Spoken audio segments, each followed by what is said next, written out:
today, property prices double every 7 years, right?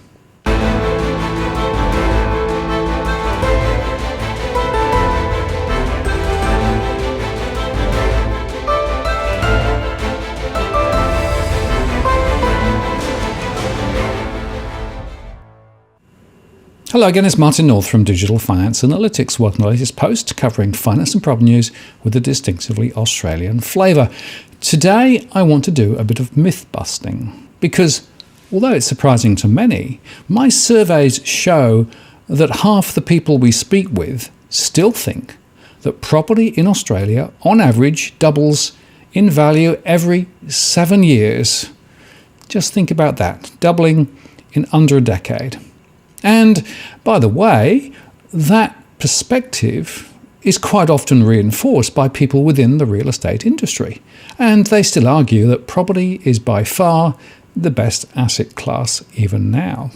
Now, of course, that doesn't take necessarily account of things like stamp duty, cost of carry, and the effects of inflation. But even so, you've got to ask, does it make any sense at all? So today I want to try and cover that off just a little bit further.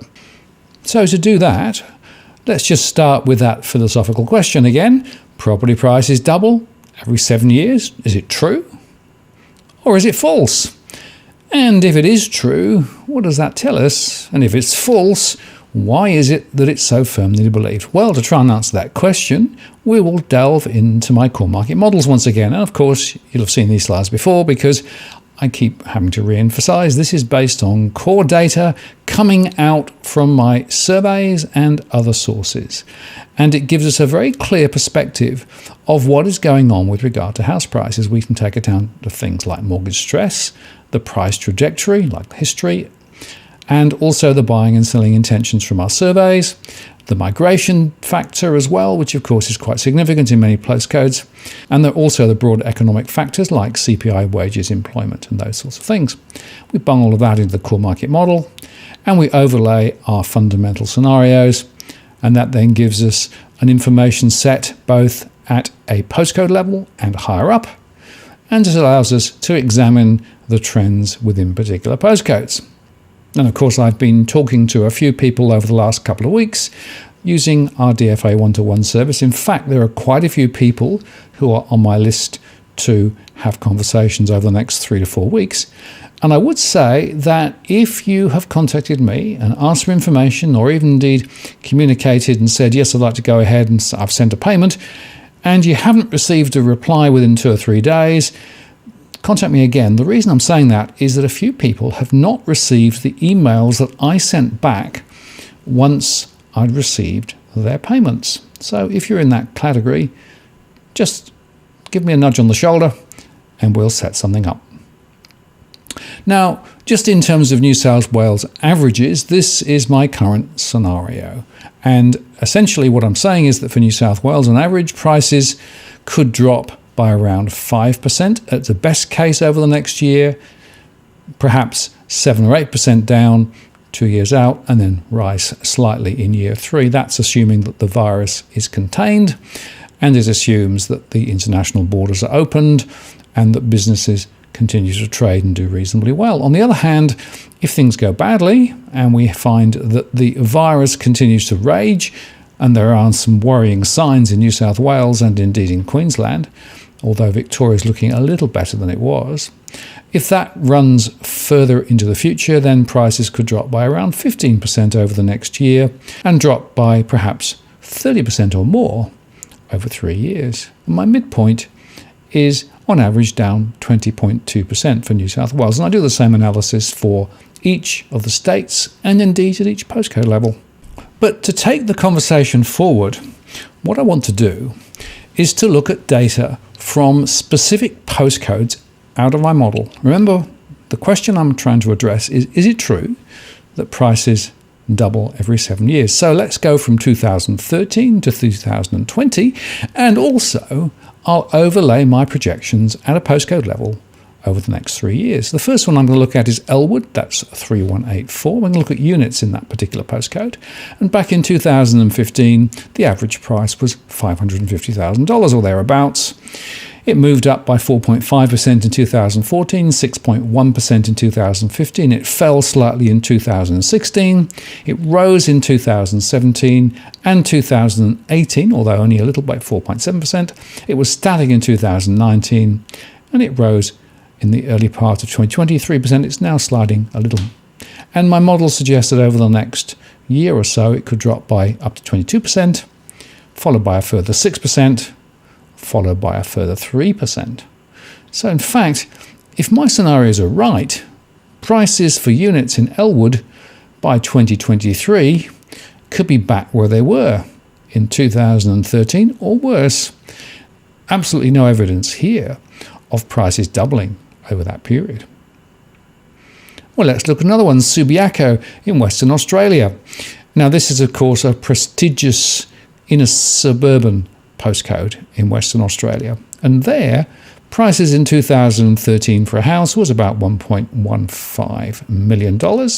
It rose to $1.275 in 2014, up 10.9%. It fell in 2015 by 11.8%. It rose in 2016 by 17.8%. It fell by 7.5% in 2017. It fell again in 2018, down 10.2%. It was flat in 2019, and it fell in 2020 by another 4.5%. So in fact, currently, prices there on average for houses are lower than they were in 2013. And then running the model forward, my expectation is that there will be further falls over the next year, 2 years and 3 years. So it could well be that prices for houses in this area will be lower in 2023 than they were in 2013. Here's another example, Heidelberg in Victoria 3084. We'll look at houses there again as well. So back in 2013, the average value of a property there was $775,000 or thereabouts. It rose by 6.5% to $825,000. In 2015, it went up strongly, 27.3% to over $1 million. It went higher in 2016 at 7.1%. In 2017, it rose again at 14.2%. Then it dropped 14% in 2018, fell in 2019, and rose in 2020. So currently, prices are about $1.2 million compared with $775,000 back in 2013. So no doubling of prices there. And if you look ahead, my modelling suggests it could drop in 2021 and 2022 and 2023 to still be higher than it was in 2013, but closer to where it was in 2015. So once again, myth busted. Or again, let's look at another one in New South Wales, in Goulburn, at 2580, regional New South Wales this time, because some people have been arguing that regional New South Wales is where all the action actually is. Well, maybe. Let's have a look. Houses in Goulburn in 2013 were around 295,000. It rose 5.1% to 310. It rose 8% to 335,000. Another 10% to 370,000. Another 8% to 400,000, another 5% to 420,000, almost nothing in 2019, and a very small rise in 2020 to $425,000. Now, you can see there that the maths shows it hasn't doubled over that period. And we are also modelling some falls in regional centres as well, down 9% in 2021, down 4.8% in 2022, and down 3.6% in 2023 to give a cumulative value closer to where it was in 2015-16. Or again, let's look at Liverpool, closer into the western suburbs of Sydney. And again, houses at 2170. They were worth $475,000 in 2013. They rose by a massive 26% to $600,000 in 2014.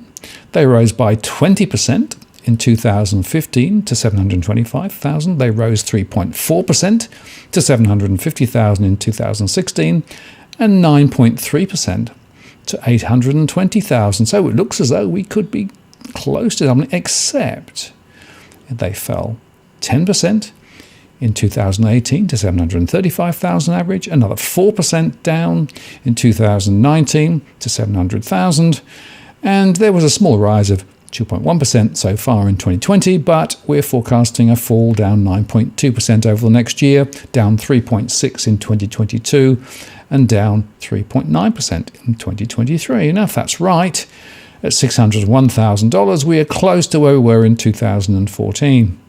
Now, of course, that isn't taking account of inflation, which was running, 2 or 3% over that period? So in real terms, of course, that would be a real fall in value. And again, myth busted. There is no evidence here of doubling in 7 years. Another one to look at, units in Baulkham Hills, again, on the outer reaches of Sydney. Well, back in 2013, the units on average were about $525,000. It went up 23%, then 10%, then 2.4%, then 15%. It fell by 7.4%, fell by 4.9%, and then went up by 4.4% to end at $775,000 in 2020. Now, again, that's not doubling, is it? Yes, there's a bit of a rise, but then we're forecasting a fall of 13.9% in 2021, 7.5% in 2022, and 5.6% in 2023, putting it back close to where it was at the start of 2014. So I'm afraid there isn't a lot of evidence again of significant capital growth. Now, I made a tweet about some of the analysis that I've been doing and saying I couldn't find evidence of property prices doubling over 7 years. And I got a tweet back from somebody quite famous in the property sector. I won't mention his name. Go and look on Twitter if you want to find it. And he said, look at Thornleigh 2120. So I did. And this is the data that I found from my model. So back in 2013, the average property, that's a house we're looking at, was $775,000. In 2014, it rose by 17.4%. In 2015, it was up 29%. In 2016, it was up 1.7%. In 2017, it was up 8.8%. It fell in 2018, and it fell in 2019, and then it moved up 9.1% in 2020. So prices went up from 775,000 to 1.2 million on average in that particular postcode. So I can't see that as doubling. But then forecasting ahead, I'm expecting about a 7.8% fall next year, a 4.7% drop the year after, and in 2023 another 2.6% drop. So we will be looking at prices returning to where they were in 2017. So even this postcode, which some have claimed proves prices double every 7 years, doesn't. So I'm afraid that myth is profoundly busted. And that's the point, really. Wherever I look, I cannot find evidence of prices doubling in 7 years. And yet, we know that half of the households we survey still believe that to be the case. So is it wishful thinking? Possibly. Is it being spooked by the real estate sector? Probably. And is there any truth to it? No. Not that I have seen through my models, not that I can see from any publicly available information that I take as being reasonable. Now, of course, there's a lot of data out there which people try to prove it, but frankly, I think it's a long shot. So the message for today is if you are one of those who believe that property prices double every 7 years, you may need to check your thinking. And of course, if it's true that property is not going up as much and it may fall back, you may want to reconsider your plans. Now, before I go, a quick reminder that next Tuesday, I'll be updating my household stress data.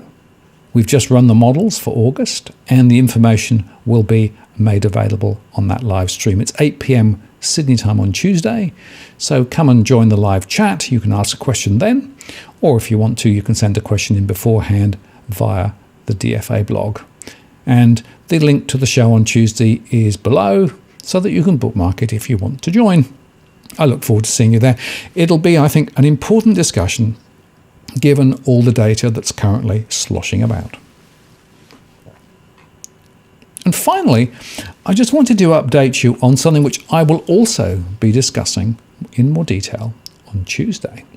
And that is, behind the scenes, we've been working on a tool which will be available eventually on the internet so that people can put their own queries into it and get my stress data and projections out for themselves.